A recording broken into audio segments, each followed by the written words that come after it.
At 2 in the morning, my Uber driver suddenly locked all the doors and whispered, "Don't move, stay quiet."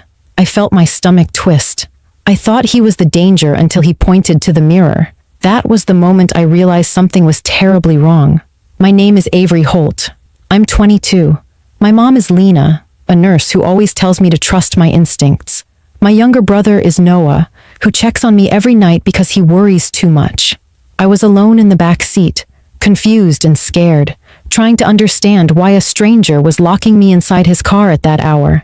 Then he leaned forward, his voice low but steady. "Avery, look behind us." I saw a dark sedan with no headlights on, following us at a slow, steady pace. He took a breath and said, "I know who is inside that car." Everything inside me froze. I had left my friend Zara's apartment after a long night of studying for a morning exam. I was tired and ready to get home. The street outside her building was quiet, the kind of quiet that makes you want to walk fast and keep your head down. Noah's car had broken down earlier that day, and my mom was working an overnight shift at the hospital, so I ordered an Uber. When the Uber pulled up, the driver greeted me with a small smile. His name was Rylan Cross. He looked to be in his mid-30s, calm and polite. He said, "Good morning," or "Good night. Depends how you see it." His voice was friendly enough that I relaxed a little. The ride felt normal at first. We talked about my exam, his night shift, and how cold it had gotten. I leaned back and scrolled through my phone. I was tired but awake enough to notice the quiet roads and the empty sidewalks. The city never felt unsafe to me, but being out at that hour always made me a little uneasy. I tried to shake it off. The car was warm, the ride smooth, and I was close to home. But after a few minutes, Rylan stopped talking. His posture changed. His shoulders tightened. He kept glancing into the rearview mirror. At first, I thought he was watching for traffic, but something in his eyes looked tense. The shift in the air made my heartbeat rise. I sat up straight, wondering if something was happening that I couldn't see yet. I didn't know that those quiet glances were the start of the most frightening ride of my life. If you're watching this, hit subscribe and comment where you're watching from so I can welcome you to the channel. The quiet inside the car grew heavier with every passing second as I watched Rylan's eyes lift again and again toward the rearview mirror. At first, I tried to convince myself that I was imagining his tension. Maybe he was tired. Maybe he was just being careful. But the way his fingers tightened around the steering wheel made the air in my chest sink. He was breathing slower, like he was trying to stay calm for a reason I didn't understand yet. I shifted forward in my seat and asked if everything was all right. He didn't answer right away. Instead, he pressed the lock button on the door panel, and the soft click of the doors securing themselves felt louder than any sound I had heard that night. My heart jumped.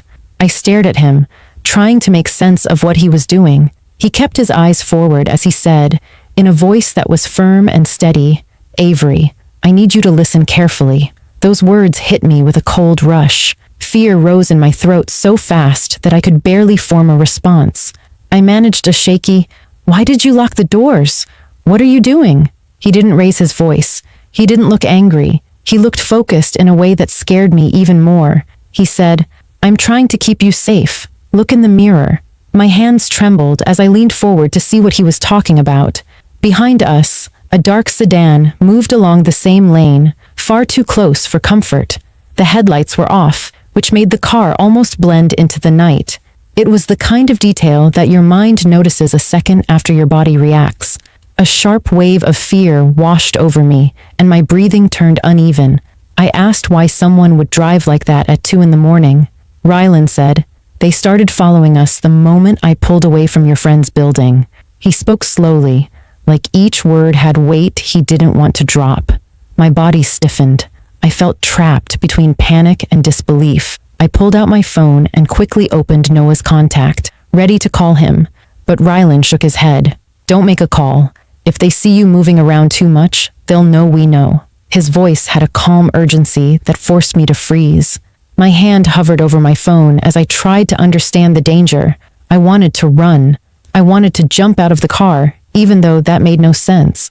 Being still felt unbearable. I whispered, "Who are they? Why are they following us?" Rylan let out a slow breath. "I didn't want to scare you, but I'm pretty sure I know who is inside that car. This is not random. My stomach twisted again, tighter this time.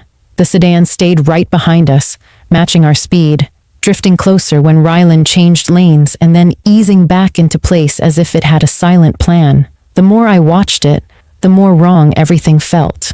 The inside of the car felt warmer than before, but my hands were ice cold. I tried to swallow, but my mouth was dry. Rylan's knuckles were white on the steering wheel, yet he kept looking ahead, only glancing at the mirror when needed. I could tell he was trying not to alarm me more than I already was, but the tension in his jaw said everything. He finally spoke again.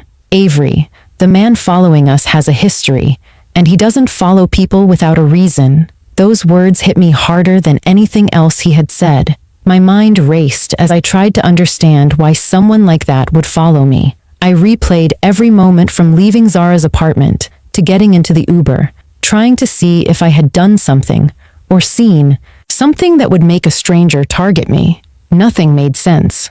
I tightened my seatbelt and tried to steady my breathing. The dark sedan crept forward, closing the small space between us.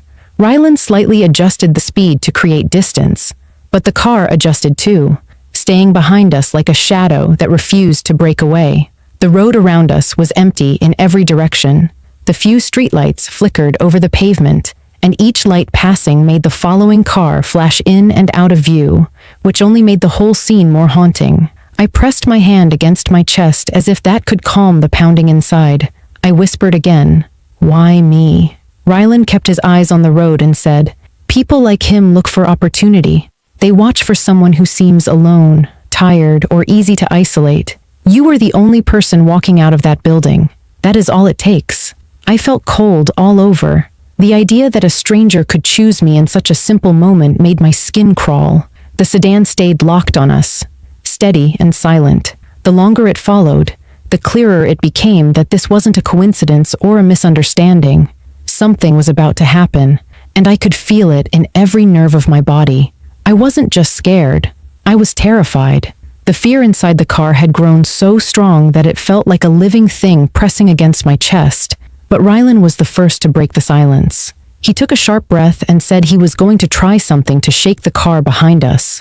Without warning, he made a quick left turn onto a wider road that led toward a more populated area. The sudden shift in direction pushed me against the seat, and I grabbed the handle above the window to steady myself. My heart was racing so fast that it felt like it was shaking through my ribs. I glanced back to see if the dark sedan would keep following, and when it made the turn just as quickly as we did, a cold wave ran down my spine. That was the moment I made a decision. I would trust Rylan, even if I did not fully understand what he knew or how serious this danger was.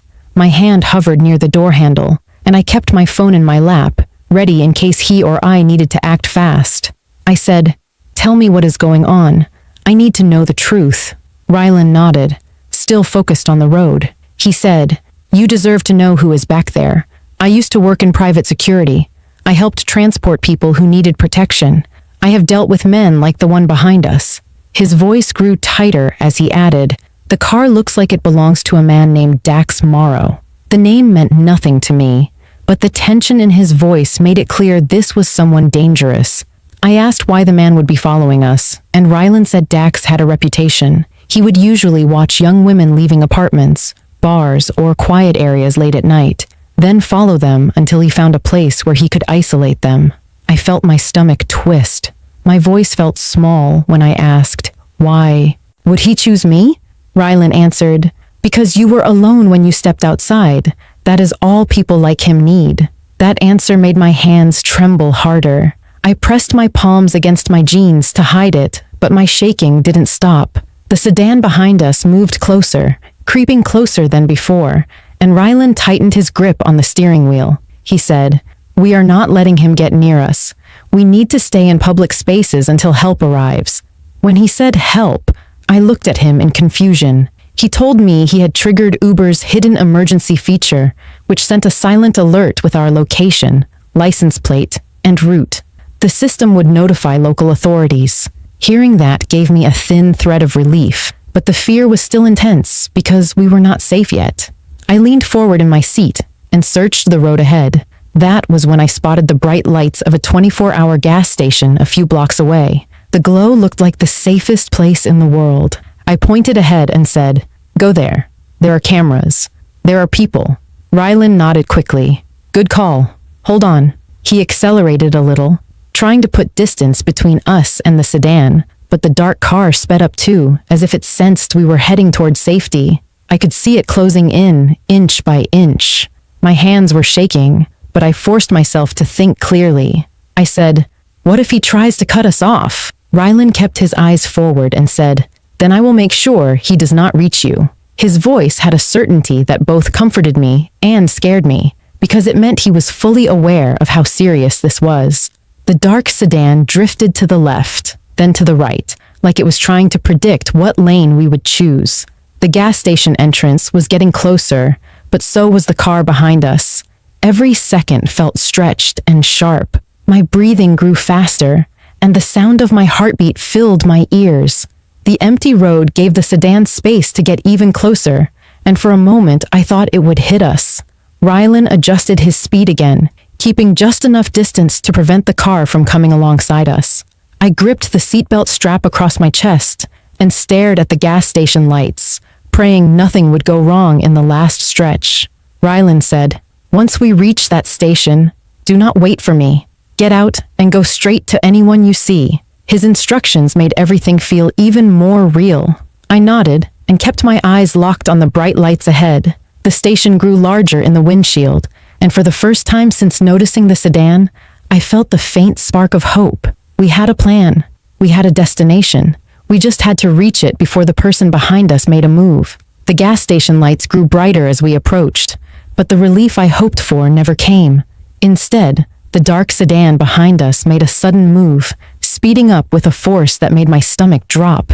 I could see the front of the car getting closer and closer, as if the person inside had decided that this was the moment to force us off course.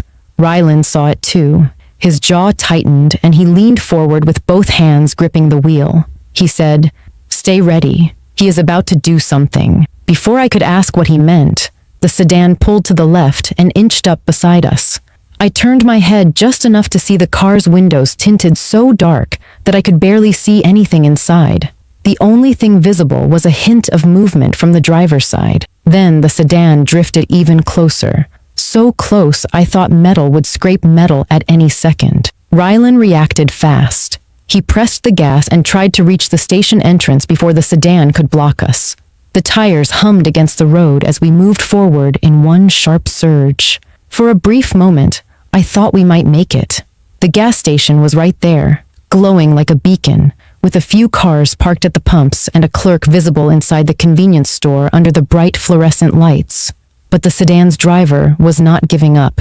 The car matched our speed, swerved toward us, and I saw the driver's face for the first time as streetlights flashed across his window.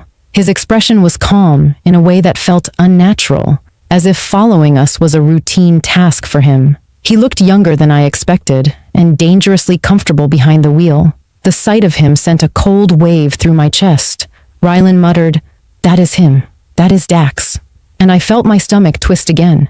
Dax jerked his wheel toward us and tried to force our car toward the curb. The move was sudden, aggressive, and terrifying. I grabbed the handle above my window as the car jolted to the side. My breath caught in my throat as the world tilted for a second, but Rylan recovered quickly. He turned the wheel in the opposite direction and steadied the car in a single controlled motion. His voice was low and firm when he said, "I have one chance to lose him for good. Hold tight." The words made my entire body tense. Before I could respond, Rylan shot the car forward and aimed straight for the gas station entrance. Dax tried to follow, but his angle was off. Rylan swerved sharply into the driveway, and the sudden turn made me grip the seat with both hands. The sedan tried to mimic the move, but the pavement near the entrance was slick from a recent cleaning. The dark car skidded sideways and slammed into a concrete barrier near the side of the building. The sound echoed through the lot like a heavy crack. My breath left my body in one sharp rush. Gas station customers jumped and turned toward the noise as Rylan pulled the Uber to a stop near the front door of the convenience store. He threw the car into park and said, "Go, right now." I pushed the door open with shaking hands, ran toward the entrance, and waved at the attendant who had already stepped outside in alarm. My legs felt weak, but fear kept me moving. I shouted for help, and the attendant immediately grabbed his phone to call the police. Rylan stepped out of the driver's seat and kept his eyes on the crashed sedan. He moved with a protective stance, as if ready to block Dax from reaching me. A few seconds later, the driver's door of the sedan opened. My breath caught again. Dax stumbled out of the car, looked around, and then tried to run behind the building. His movement was quick and desperate. Rylan yelled for the attendant to tell the police that the suspect was fleeing on foot. My heart pounded as I watched the dark figure of Dax disappear behind the gas station. Everything felt unreal. Within minutes, a patrol car pulled into the lot, lights flashing, tires screeching slightly as it stopped. 2 officers jumped out and went around the side of the building with their flashlights raised.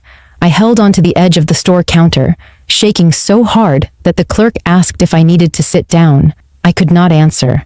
I could only watch the officers vanish behind the building. Shouts came from the back of the lot. Then another voice shouted to someone to get on the ground. Moments later, the officers emerged with Dax in handcuffs. He was breathing hard and glaring at the ground, but he did not resist. Seeing him caught filled me with a strange mix of relief and fear. Relief that he could not reach me, fear that he had been so close in the first place. Rylan walked over to me, his face returning to a calm, steady expression. He said quietly, "You are safe now. They have him." I nodded, unable to speak through the tightness in my throat. When my mom and brother arrived after being notified by police, Noah wrapped his arms around me so tightly I could finally breathe again. For the first time that night, I felt safe, even though my hands were still shaking.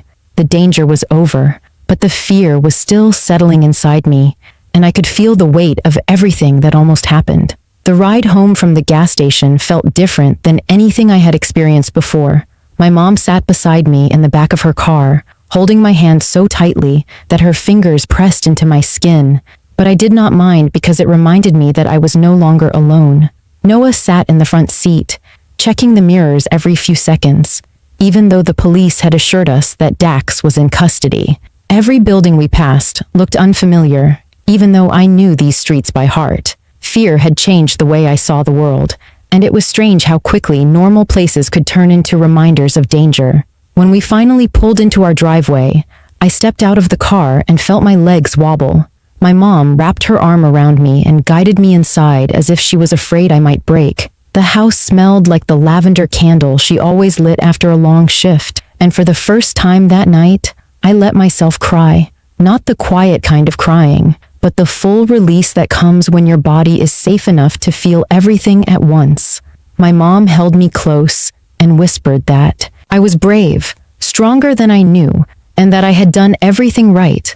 I wanted to believe her, but all I could think about was how close things came to going wrong. After a while, I sat on the couch with a blanket wrapped around my shoulders, and Noah brought me a cup of warm tea. He kept pacing in front of me, running his hands through his hair, and saying he wished he had been able to pick me up that night. I tried to tell him it was not his fault, but he shook his head and said that hearing my voice shake on the phone when the police called him made his heart drop. Watching him worry made me realize that danger never affects just one person. It ripples through the people who care about you, reminding you how deeply you are connected to others. Later that morning, after a few hours of restless sleep, an officer called to check on me and to explain that Dax had a record of stalking women late at night. Hearing that made me sick to my stomach. The officer said that thanks to Rylan's quick thinking and the security footage from the gas station, the case against him was strong, and that he would not be getting out anytime soon. That news brought a wave of relief I did not expect. I thanked the officer over and over, and when the call ended, I sat on the edge of my bed and let myself breathe slowly, feeling the weight lift just enough for me to stand. The next thing I did was call Rylan.